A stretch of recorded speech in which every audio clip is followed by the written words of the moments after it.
जय श्री कृष्ण भक्तों। आज हम सीता माता की कथा लेकर आए हैं, जिसमें कि सीता माता को भी घोर पाप की सजा भुगतनी पड़ी थी। रामायण की कथा तो सभी ने सुनी जा पड़ी होगी, जिसमें श्री राम और माता सीता के जीवन से जुड़े पहलू को दिखाया गया है। उन्हीं में से एक कहानी में बताया गया कि कैसे मर्यादा पुरुषोत्तम राम अपनी पत्नी सीता को एक धोबी के बातों में आकर अयोध्या छोड़कर जाने को कह दिया था। लेकिन क्या आपको पता है कि वो धोबी के रूप में एक जन्मा एक पक्षी था, जिसके श्राप की वजह से ही माता सीता को वन में भटकना पड़ा था। जी हाँ, आपने सही सुना, माता सीता को श्राप मिला था। आज हम आपको बताएंगे कि देवी सीता को किस पाप की सजा मिली तो उन्हें वन वन भटकना पड़ा।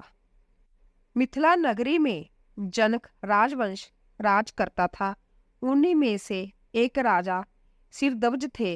एक बार जग के लिए वो जमीन जोत रहे थे।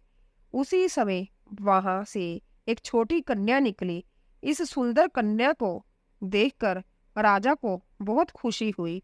उन्होंने उस कन्या को अपनी पुत्री बना लिया। उसका नाम सीता रखा। एक दिन सीता अपनी सहेलियों के साथ बगीचे में खेल रही थी। वहां उन्हें एक तोते का जोड़ा दिखाई दिया, जो बहुत ही खूबसूरत था। वह दोनों पक्षी एक पर्वत की चोटी पर बैठकर बातें कर रहे थे। पृथ्वी पर श्री राम नाम से विख्यात एक बड़े सुंदर राजा होंगे। उनकी महारानी का नाम सीता होगी। श्री राम सीता के साथ कई वर्षों तक राज्य करेंगे। धन्य है वह जानकी देवी और धन्य है वो श्री राम। तोते की ऐसी बातें सुनकर सीता ने सोचा कि यह दोनों तो मेरे ही बारे में बता रहे हैं। इन्हें पकड़कर मैं इनसे अपने जीवन से जुड़ी सारे बातें पूछ सकती हूँ। इसीलिए उन्होंने अपनी सहेलियों से उन दोनों पक्षियों को पकड़कर लाने को कहा। उनकी सहेलियां उस पर्वत पर गई और दोनों पक्षियों को पकड़कर ले आई। माता सीता उन पक्षियों से कहती है कि तुम बहुत सुंदर हो, देखो, डरो नहीं, मैं तुम्हें कोई नुकसान नहीं पहुंचाऊंगी। तुम बस मुझे ये बताओ कि तुम कौन हो और कहाँ से आए हो। राम कौन है और सीता कौन है, तुम्हें उनके बारे में कैसे पता है। माता सीता के पूछने पर दोनों पक्षी बताते हैं कि एक बहुत विख्यात महर्षि वाल्मीकि है। हम दोनों उन्हीं के आश्रम में रहते हैं। महर्षि ने रामायण नाम का एक ग्रंथ लिखा है, जिसका पाठ उन्होंने अपने शिष्य को भी कराया है। उन पक्षियों ने सीता को यह भी बताया कि इस ग्रंथ में महर्षि वाल्मीकि ने बताया कि महर्षि ऋष्यशृंग के द्वारा किए गए पुत्रेष्टि यज्ञ से प्रसन्न होकर भगवान विष्णु, राम, लक्ष्मण, भरत और शत्रुघ्न ये चार मानव शरीर दान कर पृथ्वी पर जन्म लेंगे। बड़े होने पर श्री राम महर्षि विश्वामित्र और अपने छोटे भाई लक्ष्मण के साथ हाथ में धनुष लिए मिथिला आएंगे और शिवजी के धनुष को तोड़कर सीता से विवाह करेंगे। फिर उस पक्षी के जोड़े ने कहा, हे सुंदरी, हमने तुम्हें सब कुछ बता दिया, अब हमें छोड़ दो, हम जाना चाहते हैं। पक्षियों की बातें सुनकर माता सीता के मन में और भी बातें जानने की इच्छा हुई। उन्होंने उन दोनों से पूछा कि राम कहाँ होंगे, वह किसके पुत्र है, कैसे वो मिथिला आकर जानकी से विवाह करेंगे। नर तोता बोला कि श्री रामचंद्र का मुख कमल के समान सुंदर, नेत्र बड़े बड़े और खिले हुए, नासिका ऊंची, पतली भुजाएं, घुटनों तक, गला शंख के समान होगा। मैं उनका क्या वर्णन करूं, जिनके गुणों का बखान 100 मुख वाला भी नहीं कर सकता।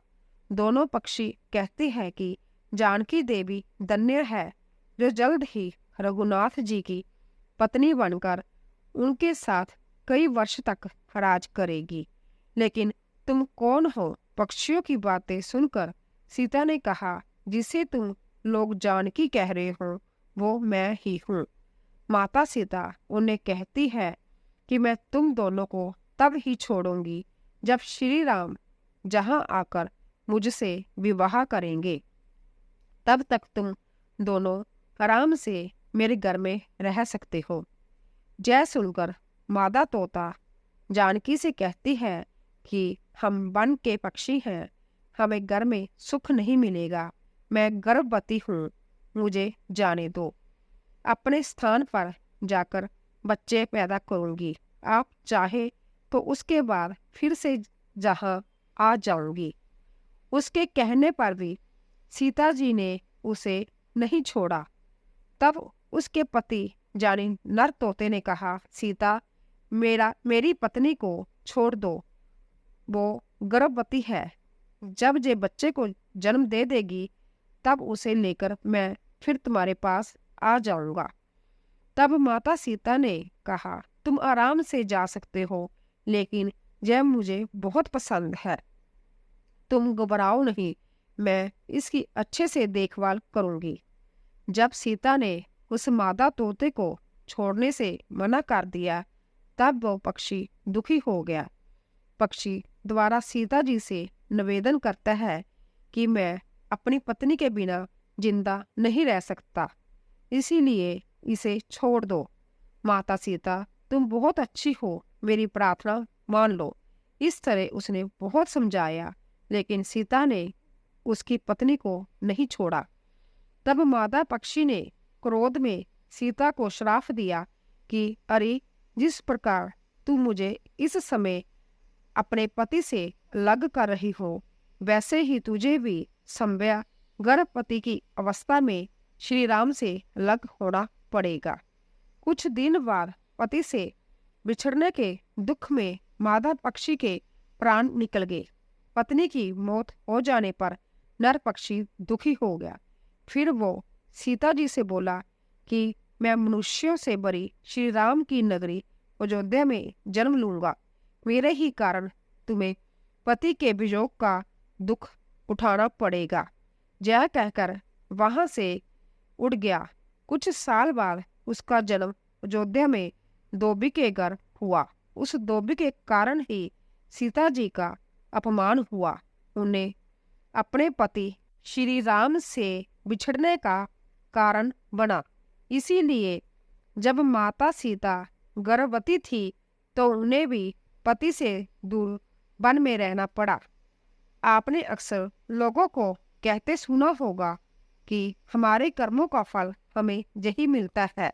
इस कहानी से यह बात सिद्ध भी हो जाती है कि कर्म के फल से कोई भी नहीं बच सकता, फिर चाहे वो भगवान राम हो या सीता, सभी को अपने कर्मों का फल भोगना पड़ता है। श्री कृष्ण भगवान की जय।